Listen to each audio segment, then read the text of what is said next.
Hi friends, welcome to mama of one plus twin. இன்னத்திய recipe என்னென்னு பார்க்கலாம் வாங்க. சிக்கன் சிந்தாமணி. இதுக்கு தேவையான பொருள் என்னென்னா, சின்ன வெங்காயம் ஒரு 150 கிராம், ஒரு கைப்பிடி அளவு கருவேப்பிலை, ஒரு 15 to 20 நம்பர் வரமிளகா கிள்ளி எடுத்து வச்சுக்கோங்க. விதையை எடுத்துகிட்டு நான் ஒரு 3/4 கிலோ சிக்கனை உப்பு மஞ்சத்தூள் போட்டு க்ளீன் பண்ணி வச்சுருக்கேன். சின்ன சின்னதாக கட் பண்ணி சிக்கனோடு அப்படியே கடாயை அடுப்பில் வச்சுருக்கேன். அதிலே இஞ்சி பூண்டு பேஸ்ட் போட்டுக்கிறேன் ஒரு 4 ஸ்பூனு. நம்ம எண்ணெய் எதுவுமே ஊற்றலை இது வரைக்கும். அதுலேயே நான் கிள்ளி வச்ச வரமிளகாய் போட்டுக்கிறேன் விதை இல்லாமல். அது கூடவே நான் கட் பண்ணி வச்ச சின்ன வெங்காயத்தை போட்டுக்கிறேன், சாம்பார் வெங்காயம்.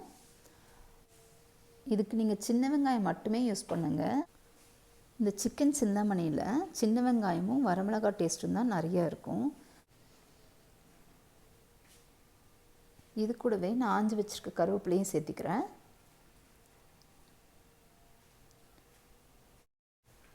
நான் இன்னும் தண்ணி ஊற்றலை, கொஞ்சம் கிளறி விட்டுக்கோங்க அடி பிடிக்காத மாதிரி. இது கொஞ்சம் சிம்லேயே வச்சு பண்ணுங்கள், அப்போ தான் டேஸ்ட்டாக இருக்கும்.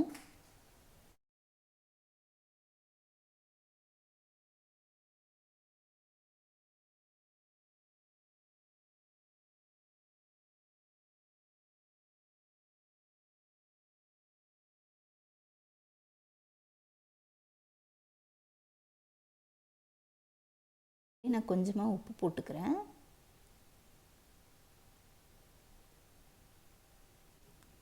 பாருங்கள், நான் சிம்மில் வச்சே தான் பண்ணிகிட்ருக்கேன். நான் தண்ணியே ஊற்றலை, ஆனால் சிக்கனில் இருக்க தண்ணியே இவ்வளோ வந்துருச்சு. இந்த சிக்கனுக்கு நீங்கள் தை பீசஸ் எடுத்துட்டிங்கன்னா நல்லாயிருக்கும்.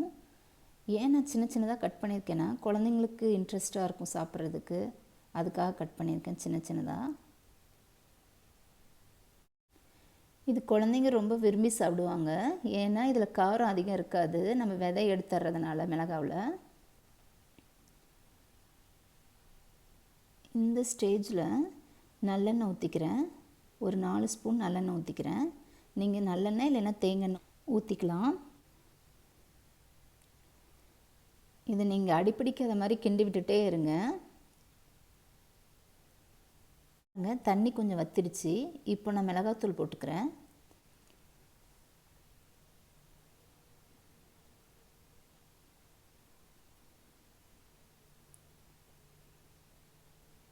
கொஞ்சமாக கரம் மசாலா போட்டுக்கிறேன் தேவையான அளவு.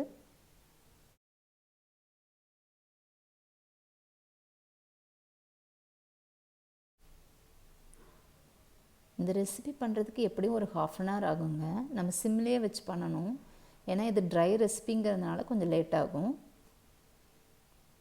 இப்போ பாருங்கள், நான் ஒரு 1/2 டம்ளர் தண்ணி மட்டும் ஊற்றிக்கிறேன். தண்ணி ஊற்றி வேக வச்சுக்கலாம். மூடி போட்டு சிம்மில் வச்சுருங்க.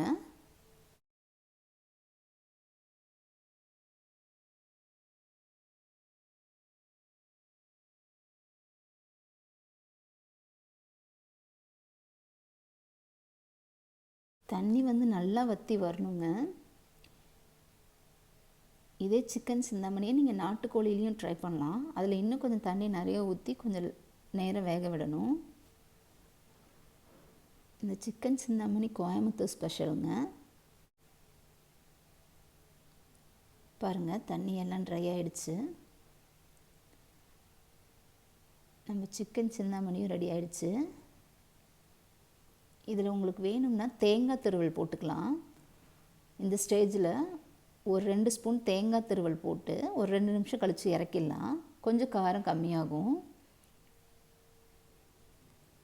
சூப்பரான யம்மியான சிக்கன் சிந்தாமணி ரெடிங்க. இது நீங்கள் கண்டிப்பாக ட்ரை பண்ணி பாருங்கள். எப்படி இருக்குன்னு கமெண்ட்டில் சொல்லுங்கள். இந்த வீடியோ உங்களுக்கு யூஸ்ஃபுல்லாக இருக்கும்னு நம்புகிறேன். பிடிச்சிருந்தால் லைக் பண்ணுங்கள், ஷேர் பண்ணுங்கள், மறக்காமல் சப்ஸ்கிரைப் பண்ணுங்கள். பாய், டேக் கேர்.